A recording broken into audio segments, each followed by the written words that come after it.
بعض حضرات کھانا کھاتے ہوئے یہ غلطی کرتے ہیں کہ جب کھانے کے درمیان میں پانی پینے کی ضرورت محسوس ہوتی ہے تو وہ بائیں ہاتھ میں گلاس پکڑ کر کے دائیں ہاتھ کا سہارا لگا کر کے پانی پیتے ہیں۔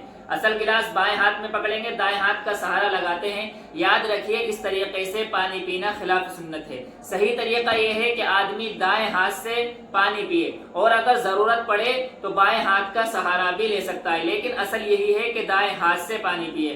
رہی یہ بات کہ انگلیاں آلودہ ہوتی ہے کھانے کے درمیان میں، تو گلاس پکڑنے سے پہلے انگلیوں کو چاٹ لے یا انگلیوں کو صاف کر لے، لیکن پانی دانے ہی ہاتھ سے پیا جائے گا۔ حدیث کے اندر آتا ہے کہ آپ صلی اللہ علیہ وسلم نے ارشاد فرمایا کہ داہنا ہاتھ کھانے کے لیے ہے اور بایاں ہاتھ اس کے علاوہ کے لیے ہے، اور دوسری حدیث میں ہے کہ آپ صلی اللہ علیہ وسلم نے ارشاد فرمایا کہ بائیں ہاتھ سے شیطان کھاتا ہے اور شیطان پیتا ہے، اس لیے بائیں ہاتھ کے استعمال سے کھانے کے درمیان بچنا چاہیے۔ اور یہ بات بھی یاد رکھنی چاہیے کہ کھانے کے درمیان پانی پینا سنت نہیں ہے۔ کسی آدمی کو اگر پیاس لگ رہی ہے تو وہ پی سکتا ہے، لیکن کھانے کے درمیان پانی پینا سنت نہیں ہے۔